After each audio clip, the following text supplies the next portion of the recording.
Hello दोस्तों, welcome to my YouTube channel. दोस्तों, आज हम बात करेंगे डिप्रेशन। डिप्रेशन एक बीमारी नहीं है दोस्तों। डिप्रेशन एक छोटा सा एक सिम्टम है, छोटा सा एक प्रॉब्लम है, एक बड़ी बीमारी नहीं है। एक डिप्रेशन की वजह से बहुत सी बीमारियां हमारे अंदर आ जाती हैं। इसलिए डिप्रेशन को ज़्यादातर इतना सीरियस मत ना लें। सीरियस लेने की वजह से ही डिप्रेशन आज इतना कॉमन हो चुका है। हमारे निमांस इंस्टीट्यूट, जो न्यूरो साइंस की जो इंस्टीट्यूट है, उन्होंने सर्वे किया तो पता चला कि हिंदुस्तान के अंदर 18% लोग जो हैं डिप्रेशन के शिकार हैं। और डिप्रेशन ज़्यादातर यंग एज में हो रहा है, जिसके अंदर 15 से लेकर 30 तक के बीच वाले जो एज के लोग हैं, उनके अंदर ये बीमारी, डिप्रेशन की बीमारी ज़्यादा पाई जा रही है। डिप्रेशन कुछ कोई खतरनाक बीमारी, जानलेवा बीमारी नहीं है। अगर इसको सही तरीके से अगर ना समझें तो ये जानलेवा बीमारी है। बहुत से लोग डिप्रेशन में आकर सुसाइड वगैरह भी करते हैं। क्योंकि उनके ऊपर सही से ध्यान नहीं दिया जाता पेरेंट्स का। उनका बच्चा क्या कर रहा है, क्या कहाँ पे है, उसकी क्वालिटी और लाइफ क्वालिटी कैसी चल रही है, और उसकी पर्सनल लाइफ कैसी चल रही है, नॉर्मल लाइफ कैसी चल रही है, कॉलेज में कैसी चल रही है, उसके दोस्तों के साथ हो या फिर दूसरे रिलेशंस वगैरह कैसे हैं उसके। इन सब पे जो है पेरेंट्स का ध्यान देना बहुत ज़रूरी है। इसी की वजह से ही, अगर माँ बाप का ध्यान, पेरेंट्स का ध्यान अगर बच्चों पे नहीं हो तो ही ये लोग जो है डिप्रेशन के शिकार होते हैं। डिप्रेशन एक साइकोलॉजिकल डिसीज़ है, जिसके अंदर पेशेंट जो है ज़्यादातर अपने बारे में ही सोचने लगता है कि मुझे लोगों ने क्यों इतना इग्नोर किया है।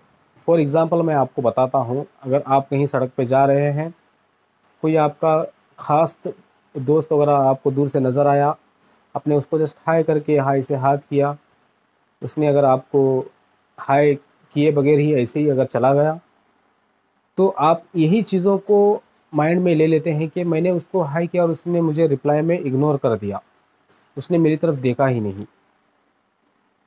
तो ये भी एक कारण है डिप्रेशन का। ये एक छोटा सा प्रॉब्लम है, एग्जाम्पल बता रहा हूँ मैं आपको। अपने नज़दीकी साइकेट्रिस्ट से कंसल्ट करें। कंसल्ट करने के बाद में काउंसलिंग में क्या होता है, आपको रियल बताता हूँ मैं कि साइकेट्रिस्ट काउंसलिंग में साइकोलॉजिकल पेशेंट के साथ किस तरह से काउंसलिंग करते हैं। ये एक नॉन फार्माकोलॉजिकल ट्रीटमेंट भी आता है, जो इसको काउंसलिंग कहते हैं। काउंसलिंग करने के बाद में भी बहुत से पेशेंट को साइकेट्रिस्ट ने ठीक किया है। जब कभी भी आप अपने पेशेंट से बात करें तो आई कांटेक्ट होना बहुत ज़रूरी है। जितने भी साइकेट्रिक के पेशेंट हैं, साइकोलॉजिकल इलनेस के जो जितने भी पेशेंट हैं, इनके साथ आप आई कांटेक्ट करके बात करें। तो इससे जो है सामने वाले को लगेगा कि मरीज़ को लगेगा कि डॉक्टर हमारी बात सुन रहा है। जब भी वो बात करे तो हमारी वो बात सुन रहा है, उसका दिल का बोझ जो है हल्का हो जाएगा। आपको उस शख्स ने, आपने हाई किया और उसने हाई नहीं किया, इसका आप कुछ और एक आंसर बताइए हमें। जैसे कि वो शायद बिजी होगा, कल कहीं जल्दी में हो सकता हो, तो चला गया, आपको इग्नोर किया उसने। तो इसका आप और एक उदाहरण बताइए, या फिर इसका और एक आंसर दूसरा क्या हो सकता है। तो ट्राई करिए उससे बुलवाने का। अगर वो ना बोल पाए तो आप खुद से बताइए कि शायद वो बिजी भी हो सकता है, या कहीं उसको अर्जेंट कहीं जाना हुआ पड़ा होगा, इसके वास्ते आपको इसने इग्नोर किया। तो आप इसी छोटी सी बात को लेकर आप इतने डिप्रेशन में चले जा रहे हैं कि खाली उस बात को सोचते हैं कि मैंने उसको हाई किया और उसने हमें इग्नोर कर दिया। इसकी वजह से आपकी क्वालिटी ऑफ लाइफ आपकी पूरी चेंज हो गई, जिसकी वजह से स्लीप डिस्टर्ब हो गई, एपेटाइट लॉस हो गया। कहीं चेंज हुई हो तो उसको ये करें। स्लीप वगैरह जो है डिस्टर्ब हो जाती है इसके अंदर। और ज़्यादा से ज़्यादा लोग जो है खाने पीने पे जो है ज़्यादा ध्यान नहीं देते हैं, और उनको नींद में भी यही चीज़ें रिपीट होती रहती हैं। तो ये एक बड़ी बीमारी नहीं है दोस्तों। डिप्रेशन एक छोटी सी बीमारी है, इसको लोग बड़ा करके बड़ा चढ़ा करके ये डिप्रेशन में चला गया है, ऐसा बोल बोल के जो है पेशेंट और डिप्रेशन में चला जाता है। दोस्तों डिप्रेशन सिंपल में आपको अगर बताऊं, साइंस के तो तरीके से बताऊं तो ब्रेन में कुछ केमिकल्स होते हैं जैसे कि डोपामाइन, नॉरएपिनेफ्रिन और सेरोटोनिन। ये जो 3 हार्मोन्स होते हैं, इनके इम्बैलेंस होने की वजह से ये डिप्रेशन की शिकायत होती है।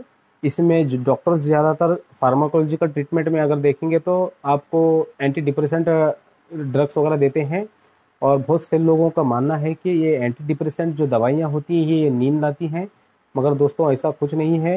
ये नींद वगैरह नहीं लेके आती, इनका साइड इफ़ेक्ट भी कुछ ज़्यादा नहीं होता, बस इन्हें 3 महीना लेकर स्टॉप करना होता है।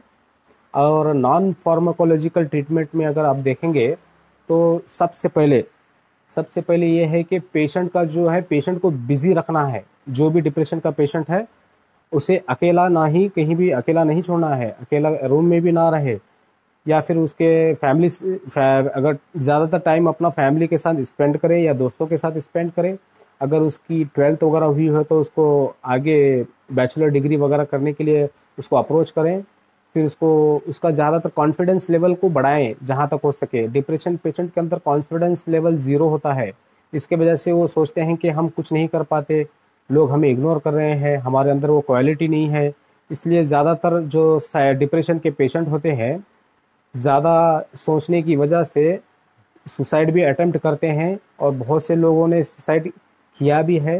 तो इससे बचने के लिए सबसे बेस्ट तरीके यही हैं कि अपने जल्द से जल्द नज़दीकी साइकेट्रिस्ट से कंसल्ट करें, उनसे काउंसलिंग करके अच्छे से अपने परिवार में कोई अगर डिप्रेशन में हो, या फिर आपके रिश्तेदार में, आजू बाजू, दोस्त अहबाब में वगैरह भी अगर कोई हो, तो सबको जो है इसकी सलाह दें कि जल्द से जल्द डिप्रेशन का इलाज कर लें। ये कोई बड़ी बीमारी नहीं है।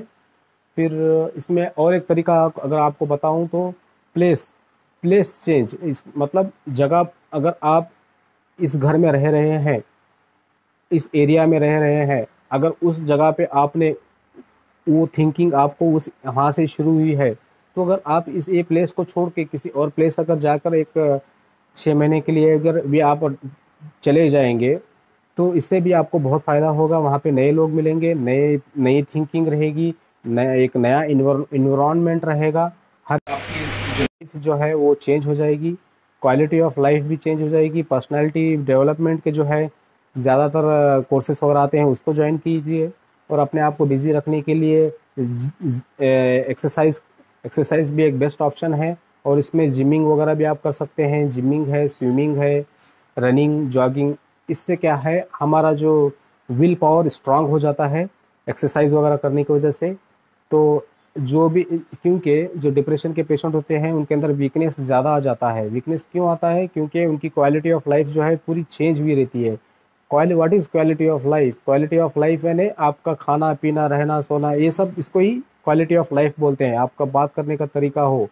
और ज़्यादातर जो है लोग, देखिए, डिप्रेशन के अंदर ना खाना सही से होता है। क्यों? क्योंकि उनकी सोच एक ही तरफ रहती है कि खाली इस बारे में ही सोचते रहते हैं। और जो इंसान अपने आप में घुला रहता है, अपने आप में ज़्यादा सोचता है, अपने बारे में, खुद के बारे में जो सोचता है, वही इंसान ज़्यादातर डिप्रेशन में चला जाता है। तो जहाँ तक हो सके अपनी फैमिली मेम्बर के बारे में सोचें, और जहाँ तक हो सके अपने आप को बिज़ी रखें। अगर किसी ने आपको बुरा भला कह भी दिया हो, तो आप उसका रीज़न ढूंढें कि उसने हमें बुरा भला किस लिए कहा है, क्या कुछ उसी का कुछ रीज़न है, या आपने कुछ उसको जो ना पसंद हो, ऐसी बात आपने कुछ की हो, तो उसके बदले में आपको उसका आंसर इस तरह मिला हुआ हो। ऐसा मतलब अपने आप में रहकर ही उसके अंदर ही आपका क्वेश्चन का आंसर है। और जहाँ तक हो सके अपने आप को बिज़ी रखने की कोशिश करें, इससे जो है डिप्रेशन जल्द से जल्द चला जाएगा। तो उम्मीद करता हूँ ये वीडियो आपको पसंद आया। अगर पसंद आया तो हमारे वीडियो को लाइक, शेयर, सब्सक्राइब करें। और अगर आप हमें इसी तरह से सपोर्ट करते रहेंगे तो हमें भी जो है मोटिवेशन मिलेगा। इससे हम नए वीडियोज़ इस तरह से लाते रहेंगे। और वहाँ पे जो बेल आइकॉन दिया गया है उसको प्रेस करें, ताकि जब भी हमारा वीडियो अपलोड हो आप तक जल्द से जल्द सबसे पहले आप तक पहुँच जाए। तब तक के लिए जय हिंद, जय भारत।